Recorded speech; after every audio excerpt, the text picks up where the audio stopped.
Hey guys, David here. So, as many of you may remember, I've been using the MACD strategy from Trading Rush in live trading, and I'm sure some of you are wondering how I've actually been going in my forward trading of this strategy. Some of you also may be wondering why my hair looks like a bird's nest. Well, the answer to that is that I'm in lockdown, and it's illegal to get a haircut at the moment. Yes. And also, I'm pretty sure there's a YouTube policy that says when you're filming during a lockdown, you cannot film with your pants on.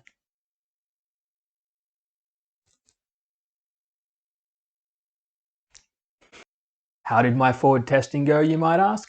Well, my answer to that is not well.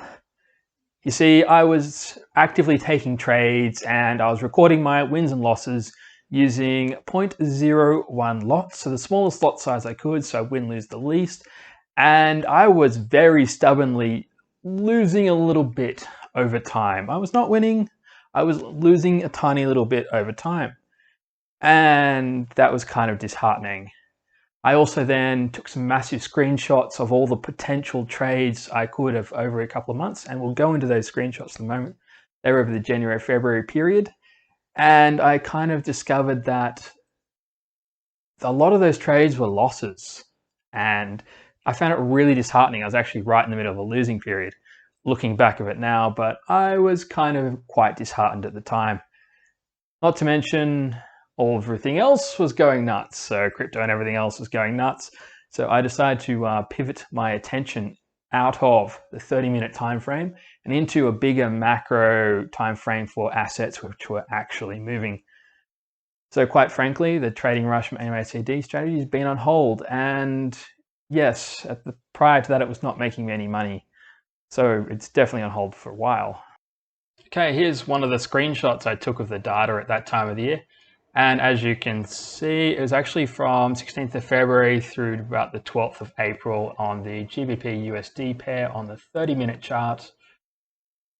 And yes, it's not actually too bad. Like, this is a loss, then you get win. This one's probably going to be a loss because the entry would have been up there. So the arrows are where the MACD has crossed below the zero line, and the line is the 200 EMA. So this one probably would have won. This would have been a loss. This would have been a win. These ones would have lost. Some would have won. Lost. Win. Win. Loss. So you get the idea. It's kind of terrible, and it was kind of found that really disheartening. That was on one pair. Here's my screenshots, and I remember fluffing around with ways to filter out the bad trades and try and have good trades. So I explored two possibilities. One possibility was the breakout and retest of support and resistance. So here's a good example. You would have entered on this particular signal and it would have given you a good entry. And it seemed to be quite effective in the right markets. The breakout of support and resistance and the retest actually gave you really good entries when combined with the MACD signal. When it wasn't there, you didn't get good results. The other one was trend lines. A little bit short trend lines on the pullbacks also gave you good entries. If you could combine the MACD signal with the pullback and the breakout retest of a trend line, then the results were good.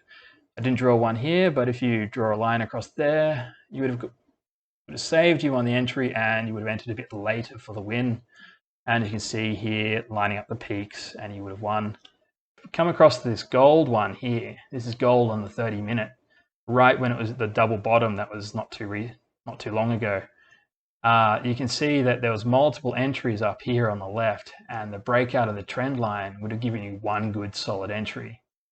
Same again just there, and these two entries, well, you would have missed them. You wouldn't have taken them blindly, and the trend line breakout would have prevented you from entering, which is quite nice in my mind. And it would have prevented all of these losses as well. And you would have, next entries would have been down here. Sure, you missed some wins, but that's the retest of support, so it's not actually the worst. You could use both strategies. Just an idea. Definitely do your own research to see if this is in fact a viable option. I spent a lot of time reflecting on the MACD strategy, and I discovered that me trading those lower time frames, particularly with this strategy, inspired me to use even lower time frame strategies. But I found that it was addictive. I'd spend a lot of time actually doing this, but I had a job, I have friends, I have a life, and I can't spend that much time in front of the charts that is required to trade this strategy effectively. So I was missing a lot of trades. And I'd also find that I had conflicts between me wanting to spend time in front of the computer and actually hang out with friends. Like you can't do both. And I'm in Australia, so the best time to trade is during the European and US session, so at night to very late at night, and I would have a very early start for work the next day, which kind of made it really difficult. So I found that I had a lot of actual lifestyle barriers to trading this strategy like this. But let's go to the charts and I'll show you what I'm actually meaning here. Okay, here we are on the Euro USD chart, on the 30-minute chart, and I've marked out a whole bunch of trades. It's basically from the 21st of June, roughly through to about the 3rd of August, which is now. There's a live trade in action if I had taken it. But let's have a look at this. So my biggest barrier to this is, though there are plenty of trades, and if you combine this across multiple currencies, you get loads of trades. The problem is that you have to be available at random times. So this one is at 12:30 in the morning, 5 in the morning, 3 o'clock in the afternoon, 10:30, 3:30, 3:30, 2, 7, 10. You get the idea. It's difficult being there and available to have a computer in front of you to actually be able to look at these trades and actually take them, which was my biggest barrier. So that is the major reason I dropped it. It was just interfering with my life and time with my friends.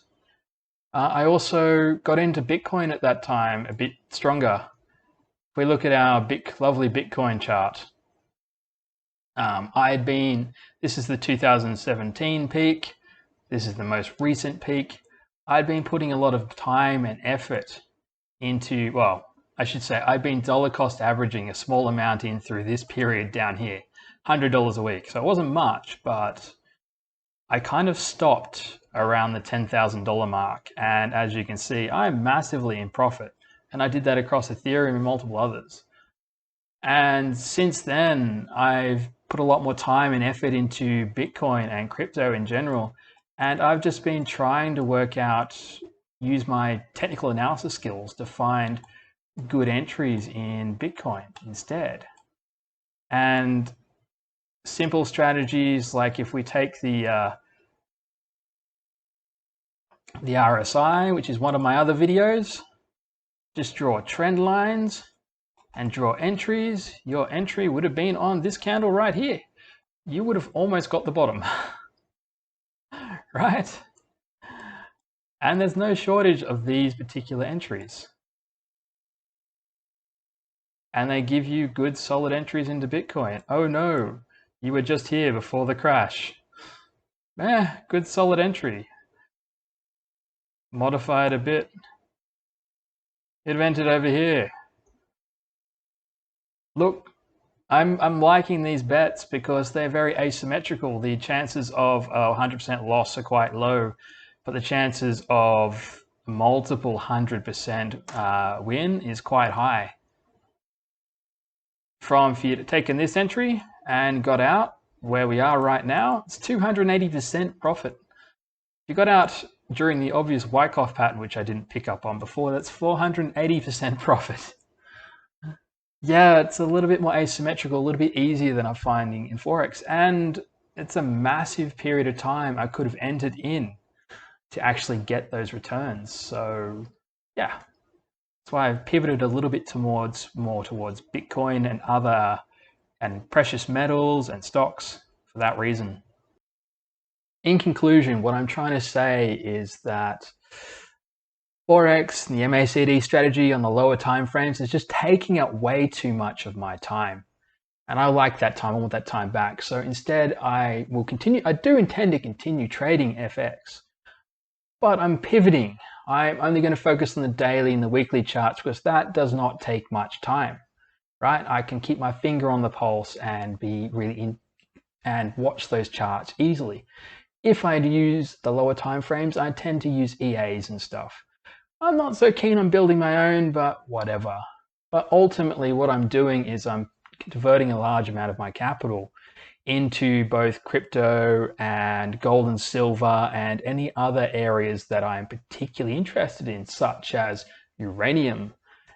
And yeah, I'm basically focusing on those areas because I've had absolutely massive gains in those areas over the last year and a half, which is insane. It's blown all my Forex trading out of the water. So it makes sense to continue to focus on that. And there's other areas that, like, take Polkadot for instance, right? You can stake your Polkadot for 12% return on Kraken right now. That's insane.